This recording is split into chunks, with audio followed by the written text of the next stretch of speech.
you guys? Oh, reading. Working on my German. Yeah. Stuff is good, yes. Telling people stories about our forthcoming album, Yes. Tears on Tape. You know, all the, trying to at least. Yeah. Smelling like burning leaves. Yes. Okay. Is, I think, the direction we should be going. Yeah, indeed. Let's talk about your new album.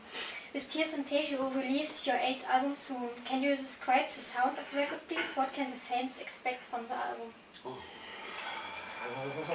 Well, 8 as a number is very significant. You know, if you study the skies and Yes, eternity. Sideways it turns into eternity, and in internet language, a pair of glasses. Is it? Yeah. Okay. I slipped from the path and I apologize. No worries. Well, yeah, it's tough to describe, it's, we worked on the album for many, many years already. Like, what, 3 years? Very long And time. so we're way too close to the whole thing to be able to put it into a couple of words. I think it's, I think regarding him, it's pretty old school. The guitars are pretty heavy. And then, yet the vocals are still pretty sweet, or bittersweet, and romantic at places. And so, it's gonna be the same old, but with a slightly different flavors, Yeah. Yeah, it's like, instead of, Beijing duck, it's like a Huan duck. Yes, indeed. A little bit spicier. And healthier. Yes, and risk to get a stomach fluid. Highly. Indeed. Well, that's the toughest question always. Yeah, it's very tough. Yeah. Hopefully people will find what they expect. Okay. The sound of the album will be a little bit harder again. You have experimented with bass and guitar a bit more. Why did you change the sound that way? I think, we've played music for such a long time that we're becoming deaf, which means that we have to turn all the amps up, which means that unavoidably there's going to be more feedback, which creates the illusion of reckless abandon. Yes, and also, destroys your hearing even further, so, there you go. So the next album is going to be even heavier. It's going to be, Yeah. Wheel of Fortune. Yeah. So Wheel of Bad Fortune. no, it felt that the songs were in themselves pretty sweet and melancholy and melodic, and they needed a lot of fattening up. We needed to make them really. We needed to, we needed the beast. At the protein. Well, no, not beast with the beauty, man. Oh, okay. Yes. The album contains 4 instrumentals. What was the reason for this? We didn't have enough decent songs. No, a lot of cool albums like Toba Negro's Apocalypse Dudes has an intro. Iron Maiden's few albums I think have an intro. Ozzy Osbourne always had intros. Type O Negative always had intros. So and interludes. And since a lot of the actual songs are pretty, straightforward and straight to the point, it was good to break it up by having a bit more moody pieces. And to, make the album a bit wonky and a bit crazy and a bit more psychedelic, I think. There's a couple of good interludes in between where you can quickly roll a spliff, maybe smoke half of it and then get going again. Yeah, to go through it. Indeed. Or what they have, TV series when they have the advertising breaks, those are for the people who go to the refrigerator. So we wanted to do the same thing musically. Yeah. So there's a refrigerator breaks. Yeah. When you start getting hungry or peckish. Grumpy from the low blood sugar, and you just go and refuel with all the jolly good stuff that people have in their fridges. Indeed. Okay. You have already played the new song I Will Be the End of You at Heldon Festival in Finland. How were the reactions of your fans? Do you think they liked it? Tough to say. My eyes were closed all the time because I was trying to remember the lyrics. Oh, okay. Because I was we played it just a few times, so yeah, the reaction was good, but obviously, when people haven't heard a song, they're like, what the hell's going on? Is it good? Is it that difficult to sing along? Yeah, indeed. But yeah, well, at least let's say the audience pretended that they liked it, so we were happy. Okay, that's good. It did well. Good start for or disaster. The cover artwork of Tears on Tape is once more very special. Who has designed it and what do you want to express with it?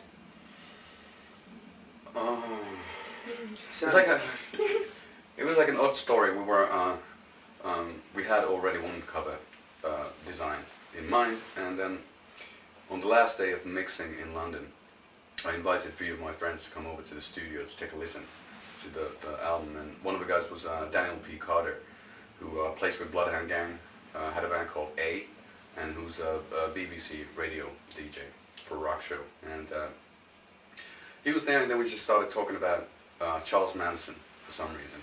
And then all of a sudden he took out his iPhone and said that this is a painting I did of Charles Manson.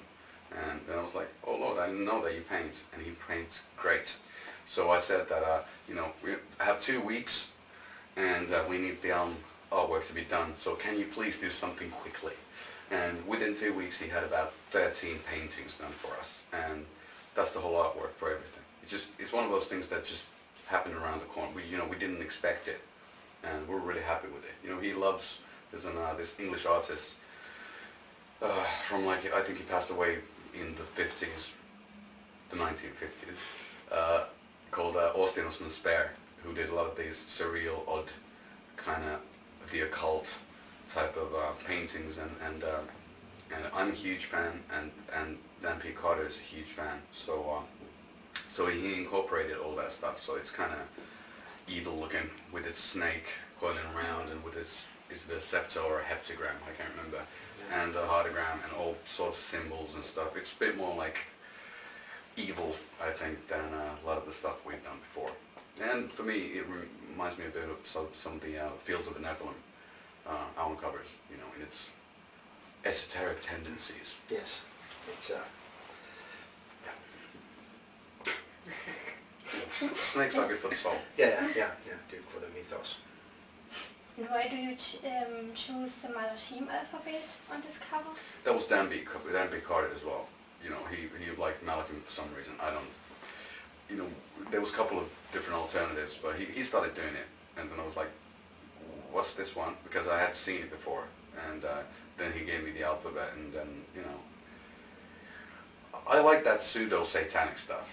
Let's put it that way. I like that kind of horror movie-esque vibe that you get from.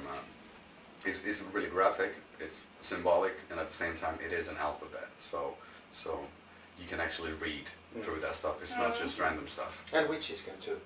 Yes. It's important to, you know. And angels. And angels. The fallen angels. Okay. The song Tears on Tape will be released as a single, is that right? Yes? Okay. Right. Do you choose the songs to be released as a single yourself, or does someone else choose them for you? Satan. Satan does. No, it was, leave it at that. Satan made the call. No, a lot of times I think, you know, the band is way too close to the album, so it's tough to say what song rocks the hardest. We have our own favorites, but they're not necessarily because they're great songs. They just bring good memories into our heads, how the songs were created. And so, you know, we played the album to the record companies, to our friends, and started seeing, you know, what are the favorites. And we're in a funny position that it's going to be, Tears on Tape is going to be the single over here in Germany. Into the Night is going to be a single in Finland. And then a song called All Lips Go Blue is going to be a single in America and in England. Okay, so we're gonna, because all the countries like different songs. Okay. Which is a great thing, I think. You know, I think that it's a cool thing that, you know, a lot of times people are struggling to find a single from an album, you know, that there's like maybe only one track that could be okay.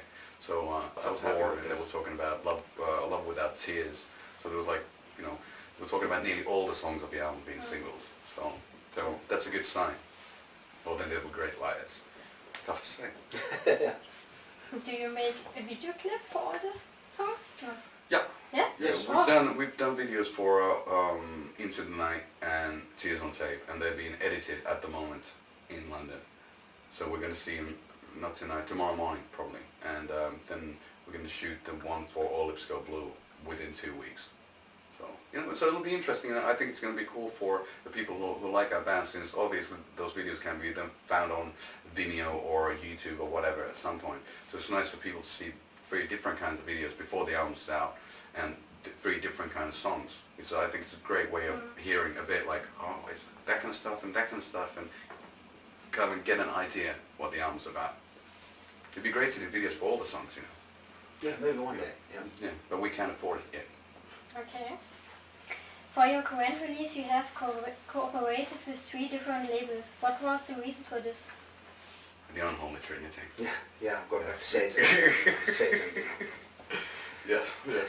Say that one more time. Satan recommends always different label, you know.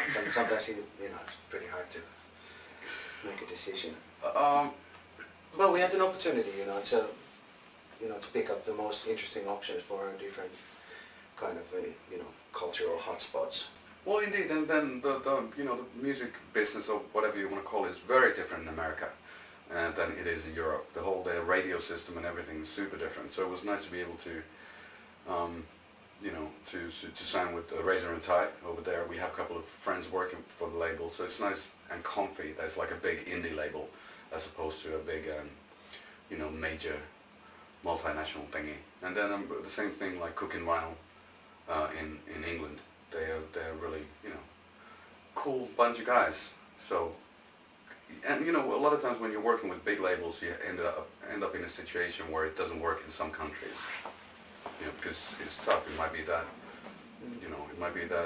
the label X works great in Germany and in Switzerland, but then it works like shit in Spain. Yeah, there's no Satanist working in that particular office. And so yes. Proper Satan worshipping becomes really, impossible. Yeah. There's only a few labels that condone human sacrifice. And, and having their corporate policy. It's written in the deals. Yeah. And then having Universal here, because we have our manager has had a great experience with the label, and we dug the people, and it just felt like a good thing to do. If one label fucks up, we still have 2 to go. Yes, that's right. Beginning on April 22nd, one can see you on stage in Germany, England, America, Canada, and on some festivals. Are you looking forward to presenting the new material live on stage? Sure. Yeah, we just don't know what songs to play yet. It's going to be tough now. Since this is the 8th album, we have so many songs to pick from, and it's tough not to disappoint some people because we can't play them all. So, especially, we're going to disappoint ourselves. Exactly, yeah.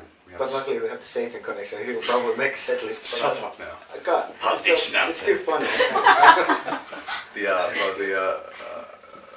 But yeah, it'll be fun.